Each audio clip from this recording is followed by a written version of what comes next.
millions turn out for the No Kings rallies across America. Peaceful protests that some Republicans called Hate America rallies. This week starts right now. This is what democracy looks like. Protesters take to the streets across America, the largest display of defiance since Trump returned to the White House. They're referring to me as a king. I'm not a king. Right. Some Republicans say it's anti-American. Democrats say it's patriotism. We call it the Hate America rally. What's hateful is what happened on January 6th. As the government remains shut down, soon to be the longest in U.S. history. Nobody wins in government shutdown. Look, we're not negotiating in public, plain and simple. A grand jury indicts another of Trump's critics, former National Security Advisor John Bolton. I'm not a fan of John Bolton. I thought he was a sleazebag, actually. As President Trump commutes the sentence of convicted fraudster George Santos, saying, quote, Santos had the courage, conviction, and intelligence to always vote Republican. And foreign intervention. He doesn't want with the United States. How far will the administration take its military actions against Venezuela? How will Congress respond? All topics for our headliners this morning. House Speaker Mike Johnson and House Minority Leader Hakeem Jeffries join us live. From ABC News, it's This Week. Here now, Jonathan Karl. Good morning. Welcome to This Week. It's day 273 of the Trump presidency, 1,189 days left. As we come on the air this morning, we are seeing the collision of two major forces, the largest anti-Trump protests since Donald Trump returned to the White House, and a further escalation of the president's campaign of retribution, as he uses the power of the government to target his political opponents and reward his political allies. John Bolton, a man high on Trump's enemies list, is the latest to be indicted by Trump's Justice Department. And George Santos, a former Republican congressman, the latest Trump ally to be granted clemency and freed from prison. Millions of Americans took part in the second No Kings protest this weekend, crowds gathering in cities and suburbs across the nation, from New York to Georgia to Texas and California, and every state in between. According to one preliminary analysis, it may be the largest one-day protest in more than 50 years. Many of the demonstrators came armed with homemade signs protesting what they say are authoritarian actions by the Trump administration. Republican leaders have called some of their messages hateful and un-American. It all comes amidst a government shutdown set to enter its third week with no end in sight, with Democrats refusing to vote to open the government without an extension to health care subsidies set to expire in December, as premiums for millions of Americans are about to skyrocket without a deal. We'll speak with House Speaker Mike Johnson and Democratic leader Hakeem Jeffries in a moment, a This Week exclusive. But we begin with ABC's chief national correspondent, Matt Gutman, on the streets of Los Angeles as Saturday's protests unfolded. No kings! No kings! 9 months into Donald Trump's second term, the largest mass opposition yet unfolding across the country Saturday. Trump must go now! With millions marching against what they say is a president acting like a king. No thrones!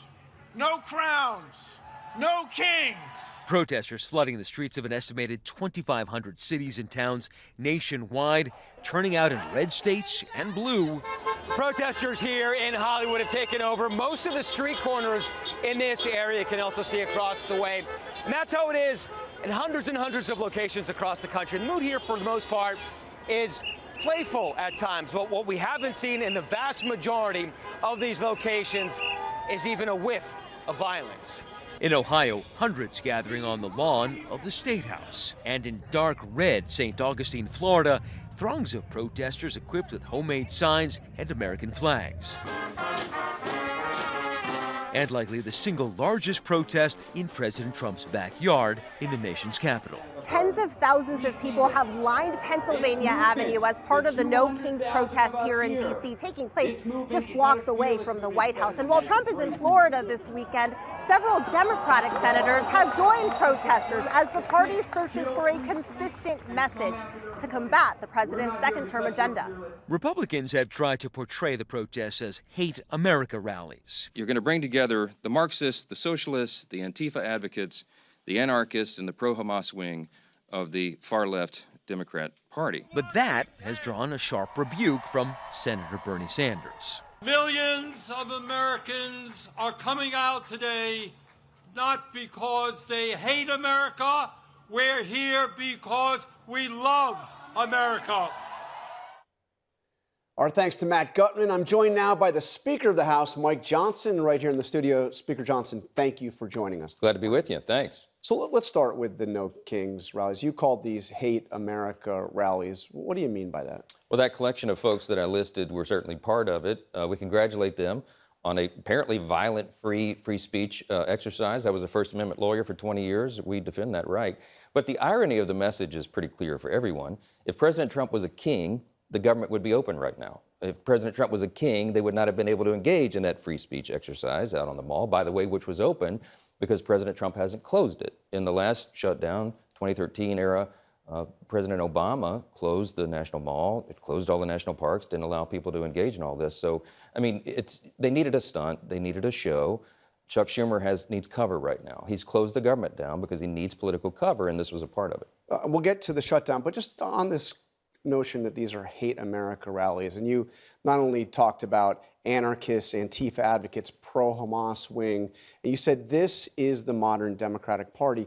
But I remember not that long ago what you said after the murder of Charlie Kirk, when you said that we should view fellow Americans not as our enemies, but as our fellow countrymen. Yeah, I've never called anybody an enemy, but we call out... Hate America rally or, Antifa, pro-Hamas, those are enemies. Well, there were a lot of hateful messages yesterday. I mean, we have video and photos of pretty violent rhetoric, calling out the president, saying fascists must die and all the rest. I mean, I don't think that's loving speech. I don't think that's friendly speech. And I don't think it's pro-American to say those kinds of things.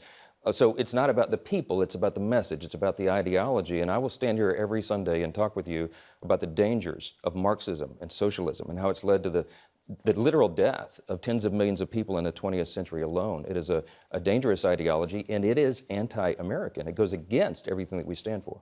But you're not saying that this is all of the Democratic Party. It's not all of the people that were out there. I mean, it kind of reminds me of Hillary Clinton referred to Trump supporters, or half of them, as the basket of deplorables. I've never said that. I never said it was the whole Democratic Party. But you and I have to acknowledge the reality. Wait a minute. So this is the modern Democratic Party. It is, because look at the evidence. Look at what's happening in New York. They're about to elect an open socialist Marxist as the mayor of America's largest city. There's a rise of Marxism in the Democratic Party. It's an objective fact, and no one can deny it. We lament that. We decry it. We're trying to call it out because I want to make sure the next generation of Americans understands that is a dangerous road to go down.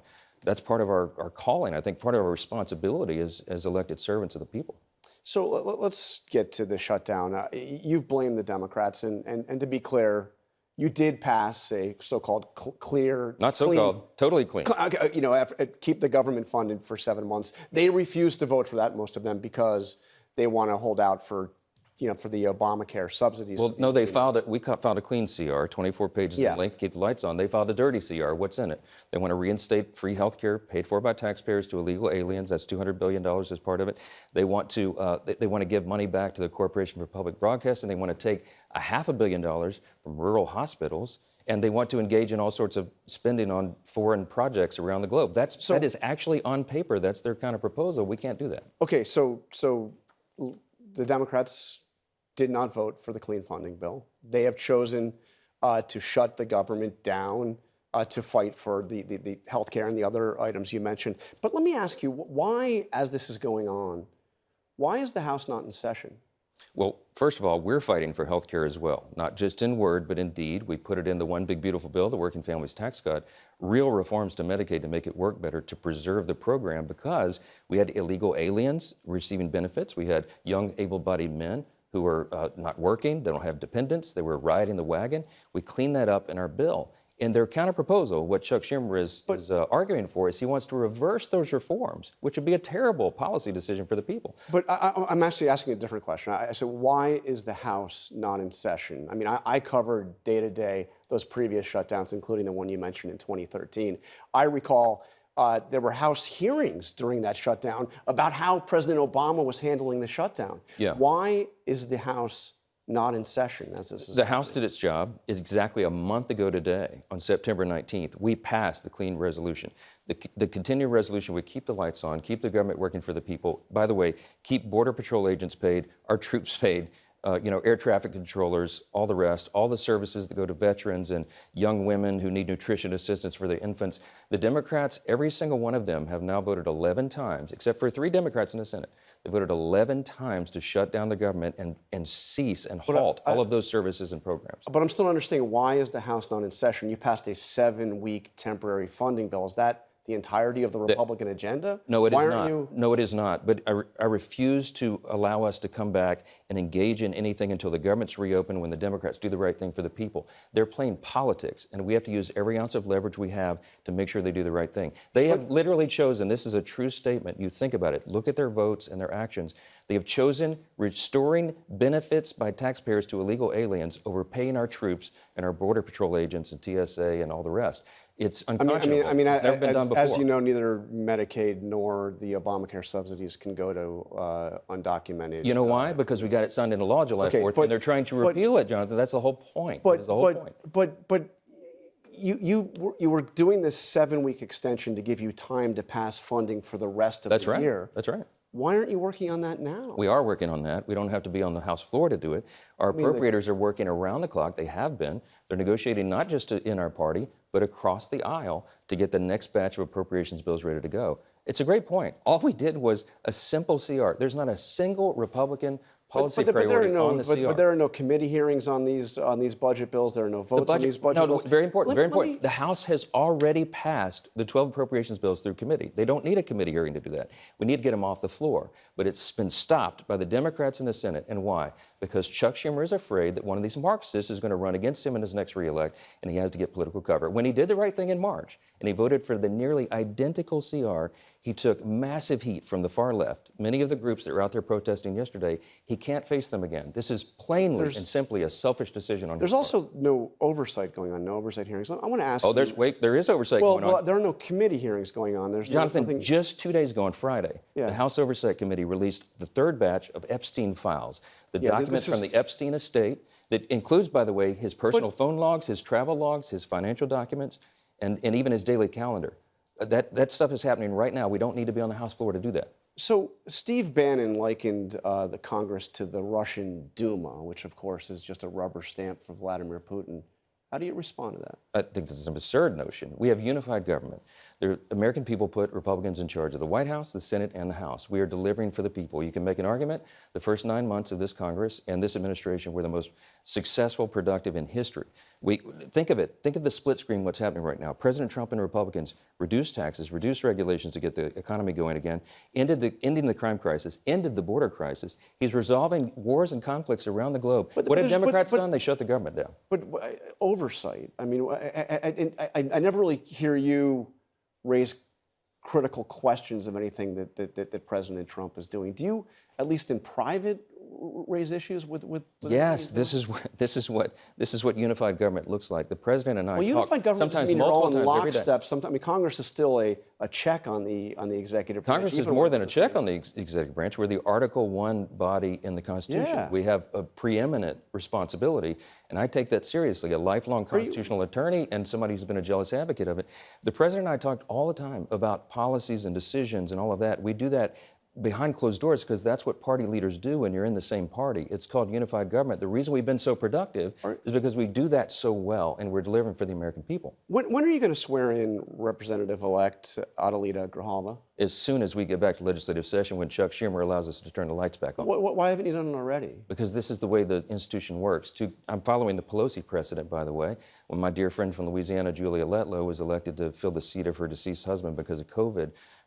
Nancy Pelosi took 25 days to swear her in. By the way, are you saying? Let me stop you. Are you saying that Nancy Pelosi refused to swear her in earlier? No, I'm saying that's my very point. Is this is the normal process? Because my understanding is that was the date that actually the representative-elect Letlow at the time requested. She had obviously her. Okay, here's some more examples. Okay. No, but wait a minute. You mentioned the Pelosi precedent, but Pelosi didn't delay that. Let me give you more than Pelosi precedent. Okay. And what about the Johnson precedent? Because you swore in 2 Republicans the day after their election. I'm happy to answer. Pelosi precedent. Pat Ryan, Joe Simplinsky. They were elected during an August recess. So 21 days later, when the House returned to regular legislative session, they were administered the oath. That's what we're doing. We're not in session right now. Rep. Grijalva was elected after the House was out of session. As soon as we return to legislative session, as soon as the Democrats decide to turn the lights back on so we can all get back here, I will administer the oath on the first day. You could swear her in tomorrow, right? No, not tomorrow. No, we couldn't. We wouldn't. There was an exception for 2 Floridians earlier in this Congress, but the reason was they were duly elected, they had a date set, they flew in all their friends and family, and the House went out of session unexpectedly. So if she flies in friends and family, then we don't have a date set. She was elected after. Okay. Let me ask you about the president's pardon of George Santos. What do you make of that? The president has the right under the Constitution for pardon and commutation, of course.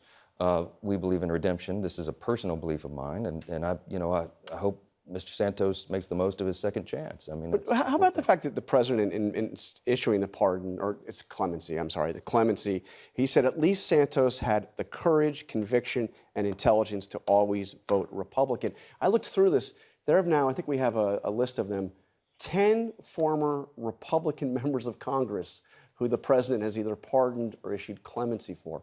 10. Okay, you want to talk about what Joe Biden did with that power? No, he pardoned his own family. The only thing he signed, by the way, with his own pen, everything else is auto pen. Yeah, but categories of hardened criminals that they just released from prison. At least President Trump is fully transparent. He goes out and explains his rationale to the American people. Is it okay for him to say that essentially I'm pardoning somebody because they always had the courage? That's not the reason he pardoned. Conviction and intelligence to always vote Republican. That's one snippet of what he said among many things about George Santos. But should that be a factor in pardoning somebody that they voted Republican? I don't think it was. Clemency? No, I don't think it was. I just think he's talking about this individual and his past, and at least he's open and transparent about it. Joe Biden never told us anything, and frankly, we're not even sure he knew who he's pardoning on any of those things. One of the things that drove a lot of the people out protesting yesterday was what's happening in terms of the mass deportations. I want to play something for you that Joe Rogan recently said about how this is being undertaken. Take a listen. The way it looks is horrific. When you're just arresting people in front of their kids and just normal, regular people that have been here for 20 years, that everybody who has a heart can't get along with that. Do you worry that these ICE raids are going too far, or could go too far? I think everybody is aware of the optics, but I do believe in the rule of law, and I believe the American people were alarmed that the border was wide open for 4 years, and by many estimates, as many as 20 million illegal aliens got into the country, many of them hardened, dangerous criminals from other countries. Seeing people that have been in the country 20 years or more that have families, that have American citizens as children, as spouses, that are facing, these pretty rough deportations. Yeah, and no one takes any pleasure in that at all. What ICE has prioritized is the dangerous, hardened criminals first, and there's probably a few million of those, okay? So they've been trying to round them up and send them back home with great success. By the way, the border is totally sealed now. Almost zero illegal crossings over the last 4 months, almost zero, which proves again the point that President Biden could have done that at any time. He did not want to use that authority. They wanted the wide open border. So now we all have to deal with the fallout of that. With tens of millions of illegals into the country, ICE has a very difficult job, a very difficult task, and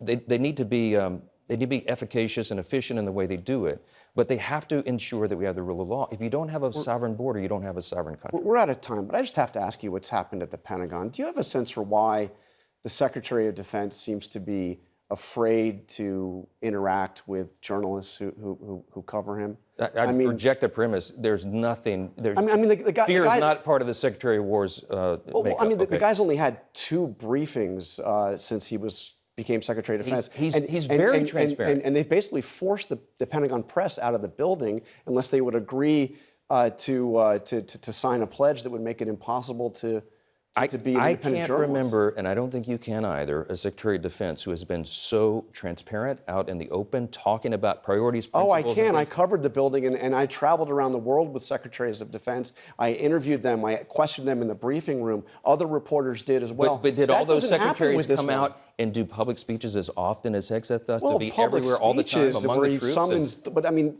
answering questions. He's restoring. And of course, you guys haven't brought him up to ask about what's happening in Venezuela. We're not in session because Chuck Schumer shut the government down, okay? We have a lot of things to do, but I will tell you this about the Secretary of War. We are winning. We are restoring peace through strength. That's one of our core principles. Don't you have questions for him about Venezuela? What about Don't you have questions for him about what's happening in Venezuela? We have this buildup around Venezuela. We have the targeting of these boats. I mean, you must at least have questions about this. I know we have questions. You have drug cartels bringing in fentanyl in boatloads of it that would kill potentially hundreds of thousands of Americans. What we're doing is restoring. You have no questions about how they're doing. No, I believe in peace through strength. I think that the president and the commander-in-chief is in charge of ensuring national security and the safety of the American people. And I think most common sense Americans look at that and say, thank goodness. You take out one boat full of fentanyl, you save hundreds of thousands of American lives. It was the leading cause of death for Americans aged 18 to 49 during the Biden administration. We are fixing that, and that's why the American people put a strong commander-in-chief back in the office. All right, Speaker of the House, Mike Johnson, thanks a lot for being here with us this morning. Good to see you. Coming up, what will it take for Democrats to agree to reopen the government? We'll ask House Democratic Leader Hakeem Jeffries. And why hasn't he endorsed the Democratic candidate for New York City Mayor Zohran Mamdani? We're back in 2 minutes. What assurances can you offer Democrats that they will get a negotiation on this? Well, I mean, I think, I've told them. I've said we are willing to have the conversation. I've said if you need a vote, we can guarantee you get a vote by a date certain. At some point, Democrats have to take yes for an answer. But I agree totally. We are all about getting health insurance down, making it affordable to more people. Premiums shouldn't be going up by that amount. That was Republican Senate Leader John Thune offering a vote on health care provisions if the Democrats agree to vote to reopen the government. I am joined now by House Minority Leader Hakeem Jeffries. Leader Jeffries, thank you for joining us this morning. And I want to start right with what we heard from Senator Thune. He has offered Democratic Leader Schumer that they would have a vote on extending those Obamacare subsidies in negotiations if they agree to open the government. Is that something that Senator Schumer should accept? I think what we need is decisive action. We have repeatedly made clear, Leader Schumer, myself, Democrats in the House and the Senate, that we want to sit down, find a bipartisan path forward to enacting a spending agreement that actually makes life better for the American people, as opposed to gutting the health care of everyday Americans. We need to reopen the government, stand by our hardworking federal civil servants, but we also, of course, have to decisively address the health care crisis that Republicans have visited upon the American people. We're talking about the largest cut to Medicaid in American history. Hospitals, nursing homes, and community-based health centers are closing all across America because of what Republicans have done with their one big ugly bill. And now they refuse to extend the Affordable Care Act tax credits, and tens of millions of Americans, as a result, are about to experience dramatically increased premiums, copays, and deductibles that will either bankrupt them or prevent them from having the ability to go see a doctor when they need one. But what Senator Thune is offering there is to have a vote on a Democratic or bipartisan plan to extend those subsidies so people's premiums don't go up, as they will now, dramatically in January, if the Democrats simply agree to vote to have that temporary funding extension. Is that something you would be willing to agree with? You get your vote on health care, but you also reopen the government. I think what we've said is that we will not support a partisan Republican spending bill, which is the bill that they continue to bring before the Senate and that emerged from the House, if that bill guts the health care of the American people.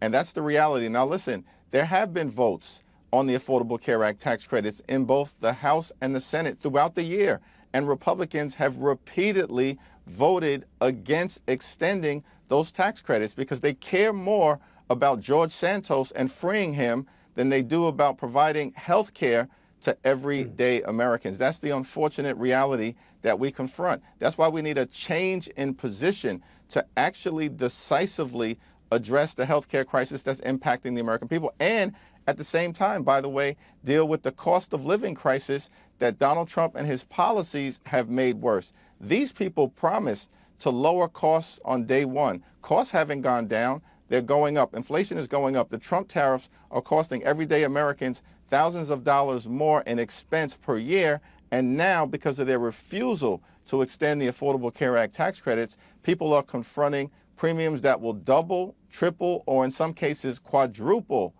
in amount. So President Trump, by the way, was asked about the health care issue, and I want to play what he said. Take a listen to this. Would you make a deal with them on the ACA subsidies? If we made the right deal, I'd make a deal.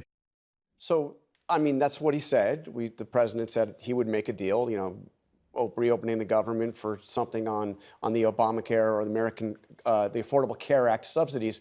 Have you tried to call President Trump directly on this? I do know he picks up that phone pretty regularly. Have you tried to call him directly? We have repeatedly and publicly and privately made clear to our colleagues on the other side of the aisle that we will sit down with them anytime, any place, with anyone, either at the Capitol or back at the Oval Office, to reopen the government, find a bipartisan path toward enacting a spending agreement that actually improves the quality of life of the American people, while at the same time decisively addressing the Republican health care crisis that's devastating people throughout the country. Working class America, rural America, urban America, small town America, the heartland of America, and of course black and brown communities throughout America. But we haven't heard anything from Donald Trump or the Republicans over the last few weeks. They have gone radio silent since the Oval Office meeting. In fact, we know Donald Trump has spent more time on the golf course over the last few weeks during this painful government shutdown than he has speaking to Democrats on Capitol Hill to try to find a bipartisan resolution. And as you pointed out earlier with Speaker Johnson, House Republicans are now heading into their 4th week of vacation. They continue to cancel votes. They have no interest in doing the business of the American people, and that's unfortunate. I want to also ask you, obviously we're getting closer to that New York mayor's race. You still haven't endorsed Zohran Mamdani, have you? I have not. And why is that? Well, as I've indicated, I expect to have a conversation with him at some point this week in advance of early voting, which begins next weekend in New York City. And we'll certainly have more to say about the mayor's race and about our Democratic nominee prior to early voting beginning. What is it, though, that has held you back? I mean, usually this is somebody that won a Democratic primary. You know, it usually wouldn't be that much of a question whether or not, you know, a congressman from the city of New York, the Democratic leader, would endorse him. What's given you pause? Well, we've had very good conversations over the last few months in advance of the government shutting down that were forward-looking, that were community-based, that were focused on, in particular, his efforts to make New York City more affordable. That's the right issue to focus on. It's why he decisively won the primary, and I look forward to continuing that conversation next week. All right, Democratic leader Hakeem Jeffries, thank you very much for joining us this morning. Really appreciate your time. Thank you. Coming up, the next likely mayor of New York City went on Fox News this week to deliver a direct message to President Trump. The roundtable is next. Let's bring in the roundtable. Former DNC chair Donna Brazile, Puck chief Washington correspondent Leigh Ann Caldwell, SCOTUS blog editor Sarah Isgur, and former Trump White House chief of staff Reince Priebus. So, Donna, huge rallies yesterday, the No Kings rallies, but we've seen big rallies before. Is this going to make a difference? I think so. Look, when I saw the rallies back in June, I thought, well, this is great. You got all this big, diverse coalition of Americans coming together. But yesterday, not only on the Mall in Washington, D.C., but across America, in small towns, red cities, red states, it didn't matter. People gathered because they wanted to tell not just the president, but tell each other that this is America. This is about we the people. And again, no kings or queens. I mean, we saw, of course, Speaker of the House said that this would hate America rallies. I also want to play something that got a lot of attention this week from Caroline Leavitt, the White House press secretary. They don't stand for anything except for catering to their far-left base, which, as I said, includes anti-Semites, includes Hamas terrorists, illegal aliens, and violent criminals who they want to let off freely to roam in American streets. Oh, wow. So Reince, all this sounds a little bit like the deplorable stuff that we heard from Hillary Clinton back in 2016 or 2015.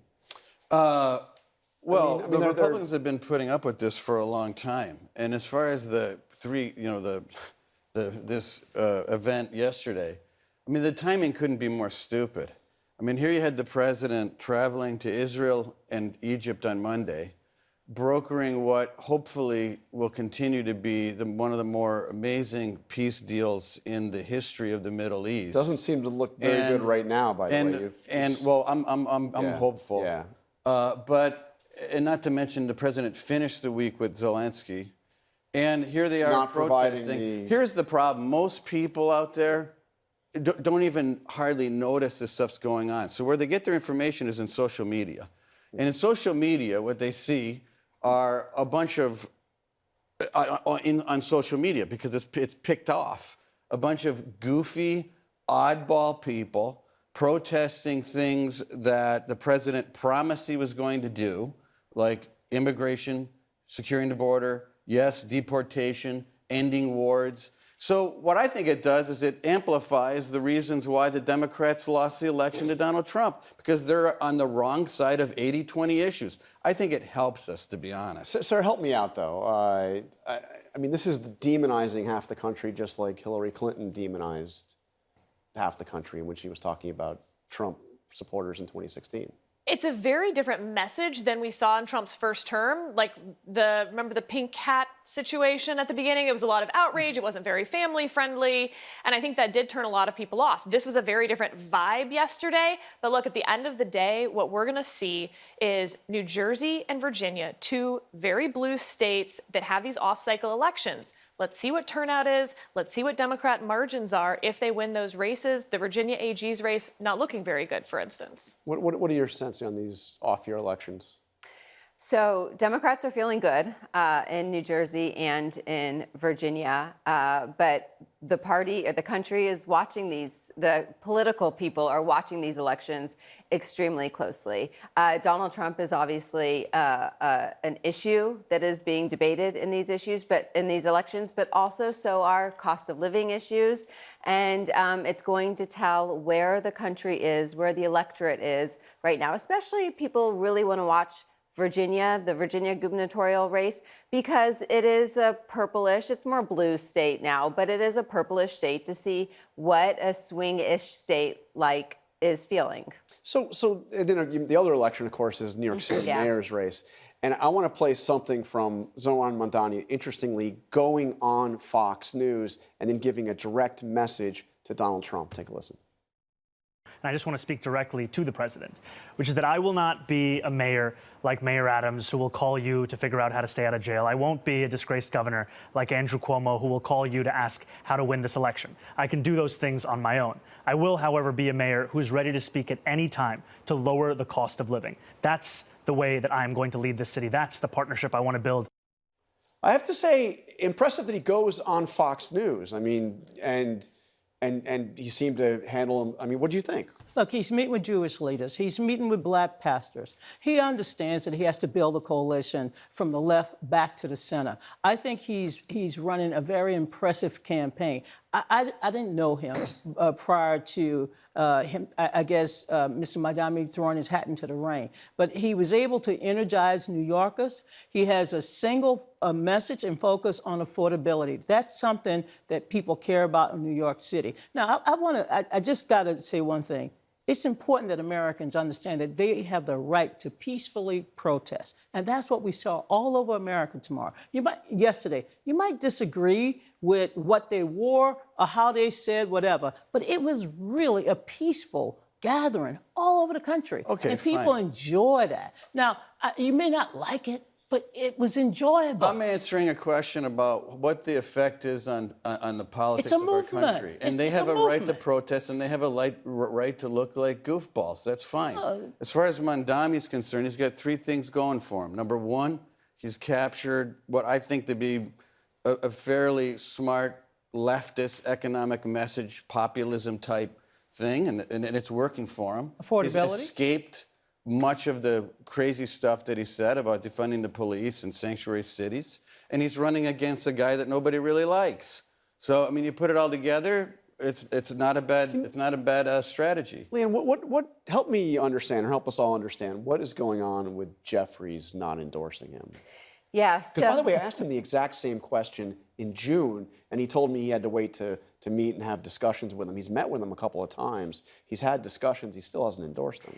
Yeah, and the fact that I was actually talking to a Democrat about this yesterday, the fact that he keeps saying soon, something is coming soon, I'll make a decision soon, leaving it out there hanging is actually what's frustrating some people, rather make a decision. He will probably endorse him, right? I don't know. So I don't know. We're running out of time. Schumer hasn't endorsed either. Both of these congressional leaders are most focused on winning back the House and winning back the Senate. And they are having to protect their moderate centrist members who don't want any more association with Mamdani, which will be used in campaign ads. And so that's what they are focused on. But the problem is, they are both New Yorkers. Mamdani is going to be the mayor of their district, of their city, and that's why there's so much attention on this.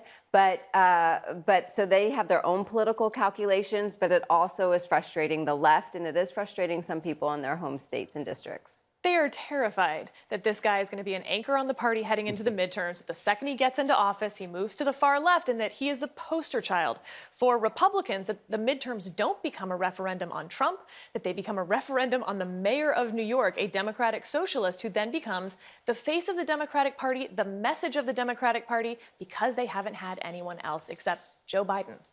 Okay, I also want to get to John Bolton, indicted now, 18 counts. How many years could he face? 10 per. 10, so 180 years in prison? He's 76 years old, so probably not. Probably a little less. So, look, this seems to be a serious case. This is much more serious than the case against Letitia James. Absolutely. James it's more serious. Or James Comey. It's not just more serious because it's about classified documents. It's more serious because of the evidence that they at least say that they have. They seem to have real, specific, detailed evidence that John Bolton actually did the things that he's indicted for doing. Of course, he has pled not guilty. He has pled not guilty, but this is one of those cases where, yes, he was indicted because he is Donald Trump's critic and a former staffer, senior staffer to Donald Trump. But also, it looks very much like they have the receipts here. But, I mean, this would not have happened if Trump hadn't targeted him.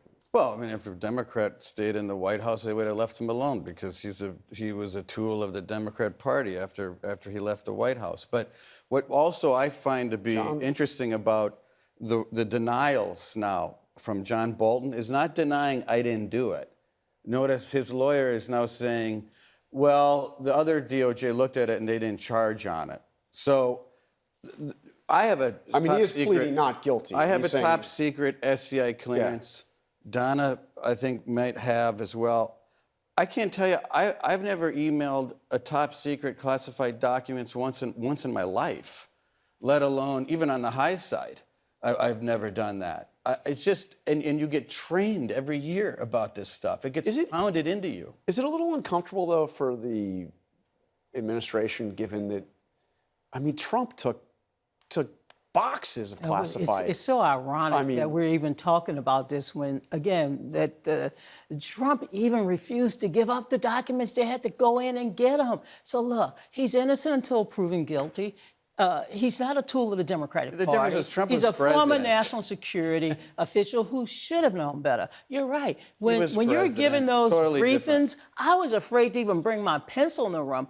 No, you just don't do that. But on the other hand, John Bolton, he will have a good defense, and I suspect that at the end of the day, it's going to be a very hard case for him to be exonerated. Well, a judge and a jury will eventually decide this, but the thing is that Trump has been very clear and very open that he wanted John Bolton indicted and other perceived enemies indicted before this, and there are probably more to come. So Sarah, can Bolton use the political motivation as a defense? It will be much easier for Jim Comey and Letitia James to make an argument for selective or vindictive prosecution because the cases against them are so unusual for DOJ to bring. The only explanation is because of their political speech, for instance. That's not true with John Bolton. They bring lots of classified documents cases at the Department of Justice. Because Trump has said what he said, no doubt he will file that motion. I predict he will lose it. And the fact that Trump himself had done what he did irrelevant in this case, or should have as political, a legal matter. yes, as a legal matter, I'm asking. Politically, it should matter. Legally, it probably will not. A little uncomfortable in terms of the PR on this, though. I'm sure Trump's not uncomfortable at all. Couldn't care less. He doesn't have that feeling. And my mom used to say, "Your sins will find you out." And obviously, when you lay it out on a silver platter like that, he's got a big problem. Okay, all right. Reince, Sarah, Donna, Leigh Ann, thank you very much for being here. Up next, about 1.6 million undocumented immigrants have chosen to self-deport since Donald Trump took office, according to DHS. We will bring you one of those stories when we come back. So even if collateral people, they are subject to deportation, even if they don't have a criminal record? Absolutely. If they're in a country illegally, it's not okay. Bottom line is, it's a crime to enter the United States illegally, and we're not going to turn a blind eye to that. That was Trump border czar Tom Homan. As the administration has ramped up immigration enforcement, it has also called on those who are in the country without legal status to self-deport to their home countries. Together with our ABC station WTVD in Raleigh, North Carolina, ABC's Matt Rivers followed one such family making that difficult decision. At the Rivera household in suburban Raleigh.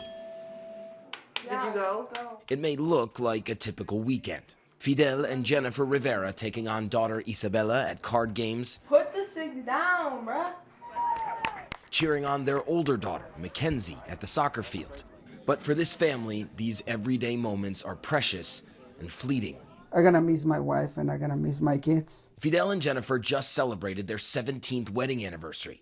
But Fidel is undocumented, coming to the U.S. from Mexico in 1995.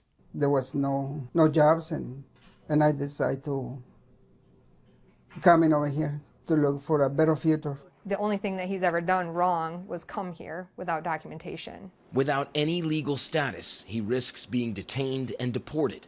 And together, they have now made the agonizing decision for Fidel to self-deport alone. To give the peace to my wife and to my kids. I don't want they see me and in handcuffs with chains in the jail. This is not an unfounded fear.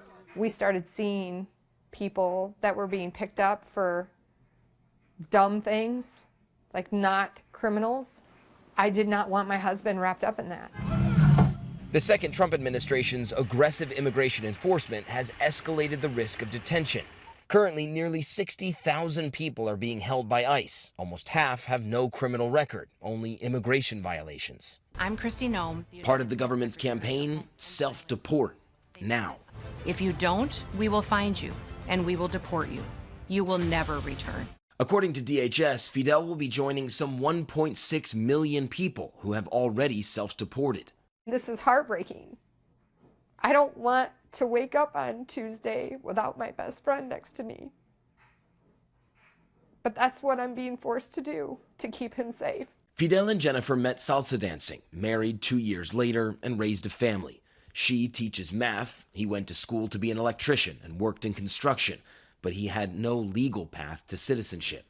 Even though he's married to a U.S. citizen, even though we have 2 U.S. citizen children, even though he pays taxes, even though he has a job, even though he is not a drain on society. Despite advocating to change the laws for mixed-status families, their lives have been on hold. So we couldn't make any plans. We couldn't plan for our future. We couldn't plan for retirement. We couldn't plan for our kids' future. And now he has to move on.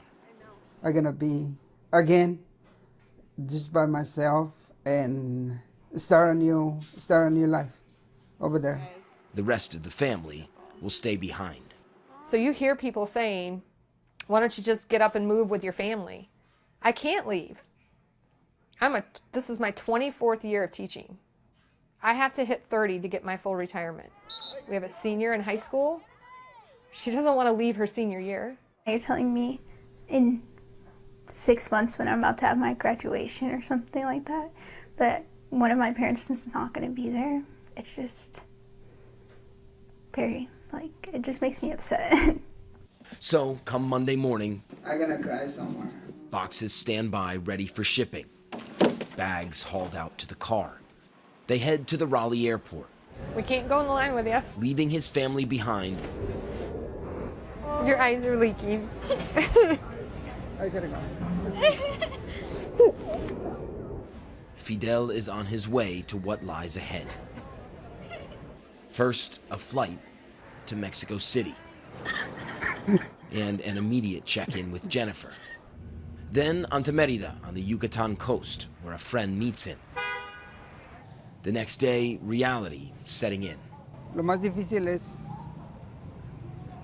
hoy en la mañana despertarme y saber que no puedo ir a despertar a mis niñas, que no le puedo decir es hora de ir a la escuela. Tengo una hermosa familia que la voy a sacar adelante aquí. Our thanks to Matt Rivers and to WTVD in Raleigh and to the Rivera family for sharing their story with us. That's all for us today. Thank you for sharing part of your Sunday with us. Check out World News Tonight and have a great day.